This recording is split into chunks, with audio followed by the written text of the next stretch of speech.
Ay mga lodi, dito ako sa dito ako sa Bohol, kaya tayo hindi nakakapag-video mga lods.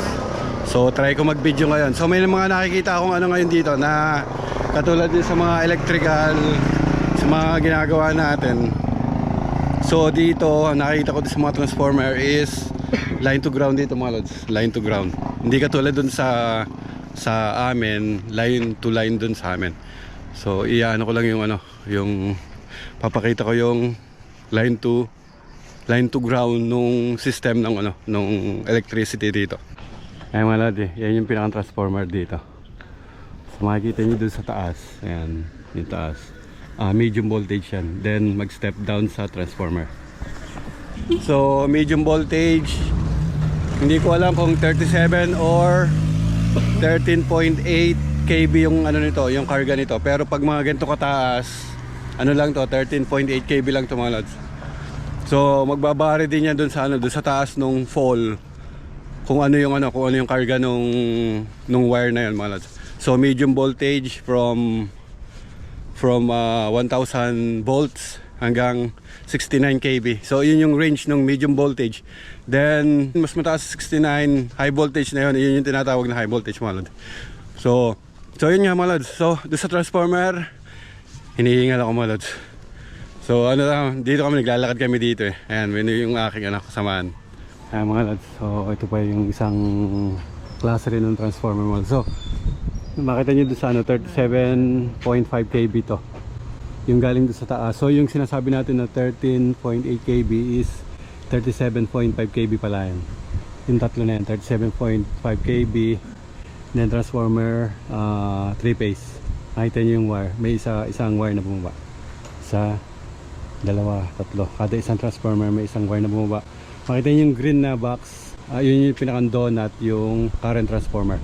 So every phase nung transformer may current transformer yan, kada isang pase.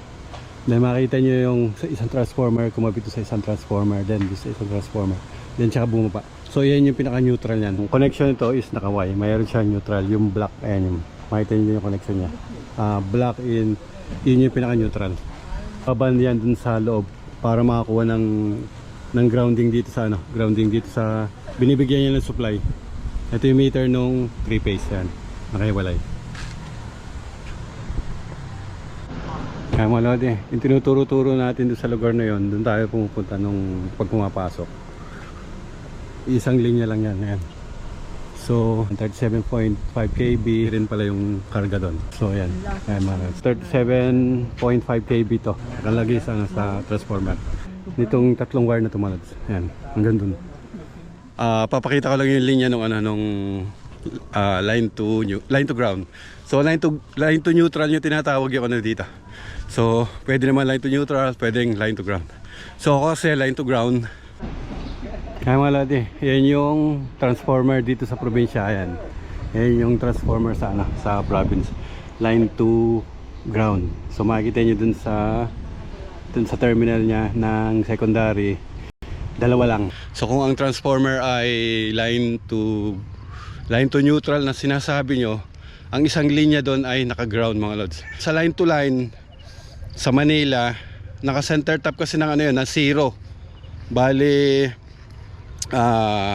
tawag dito, yung zero na yon, yun yung naka-ground. So lahat ng transformer is naka-ground niya mga lods. Sa code ng electrical, pag mag-install kayo ng transformer, sabi i-ground nyo yung isang conductor mga lods.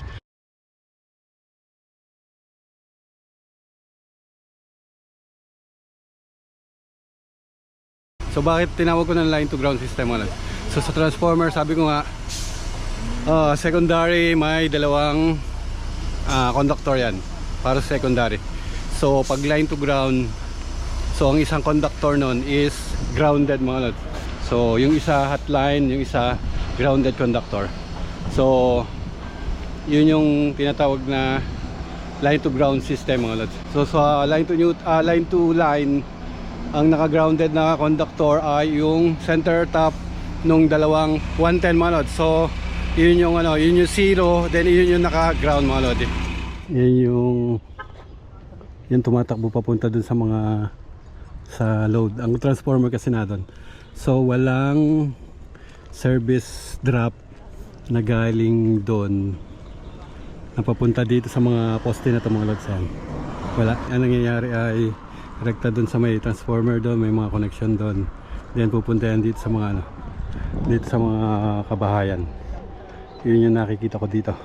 Kaya mga lodi, so may ano dito, may meter dito ito.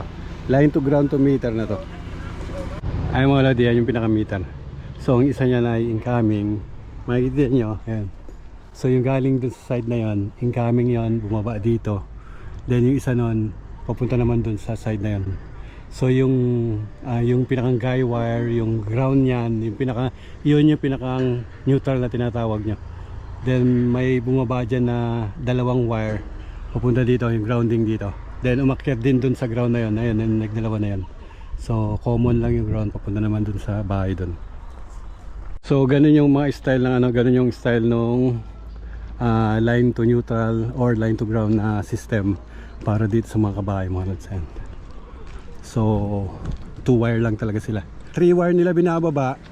Ibig sabihin katulad dun sa posteron, so 3 wire binaba yun. Ibig sabihin nag-connect na yung ground and yung neutral ng conductor mga lods. May bande dun na ground para dun sa ano, para dun sa magiging ground nung bahay mga lods. Kaya makikita nyo tatlo na yung bumababa sa ano. So pag ganun mga lods, hindi na tayo mag-jumper or mag main banding dun sa panel mga lods, kasi naka banded na dito sa ano, dito sa poste. Ayun.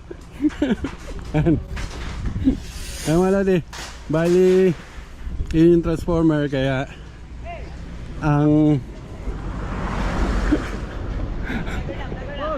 oy, ayun o. Ay mga lodi, maliban na lang sa ano, kung ang katulad noon malayo yung ano, so nag main banding na dun sa poste, then saka pupunta dun sa bahay. Ngayon nagkaroon lang ng ground yung line na yon dun lang sa meter mga lods, pero papunta dun sa bahay wala. So pwede tayo mag-bad na naman uli doon kasi malayo yung pinakang meter papunta dun sa ano, dun sa bahay. So pwedeng i-banding uli yun dun sa malapit sa may bahay mga lods. Kaya mga lodi, dito na tayo sa ano, dito tayo sa kwarto namin ayan. So kung malayo yung bahay nung magiging takbo ng metro, kung meter to bahay is malayo, let's say sabihin na natin na 50 meters or 100 meters or more than mga lods.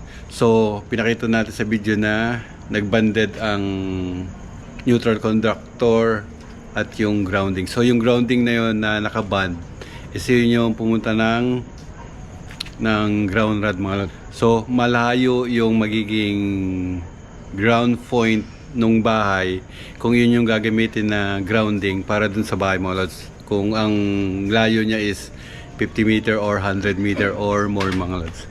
So dapat ang pinakamalapit na grounding point ng rod is andun lang mismo sa ano, andun lang mismo sa may bahay mga lodi. So dapat dun maglalagay ng ground rod. Kung nadun yung panel nyo, kasi galing dun sa meter is pupunta na ng bahay is 2 wire. So kailangan maging 3 wire uli yun pagdating sa bahay mga lods. So pwede natin gamitin yung funnel na magbantay ng neutral conductor and grounding. Then yung grounding na yun yung magiging papunta ng ground rod mga lods. So yun yung magiging ground point nung premises ba, nung pinakang bahay. So yun yung magiging grounding ng bahay mga lods. Then dun sa panel magsa-separate na yung ano na yun, magsa-separate na yung grounding conductor and yung grounding terminal para sa mga grounding nung kabuuan ng bahay mga lods. So lahat ng mga outlets, lahat ng mga pwede nyo lagyan ng grounding is doon na yun ga-ground sa grounding terminal mga lods. So mga lods, dito ko natatapusin yung video. So iniunti-unti ko lang yung video. Then pinagduduktong-duktong ko lang para makabuo tayo ng isang video then dun sa content na ipinapaliwanag ko ngayon mga lodi. So pag may nakita ulit tayong pwede natin i-video dito sa ano, dito sa Bohol, na dito pa rin ako sa Bohol. I-video pa rin natin sa related content nung ano natin, nung ginagawa natin. So yung mga lodi, sa yung mga hindi pa nakasubscribe, subscribe lang. Click nyo yung notification bell para updated kayo sa ano, sa mga content na mga ina-upload sa mga lods. So i-like nyo na rin para madagdagan yung mga likes natin mga lods. So kita-kits na lang ulit sa next video mga lods. Ciao!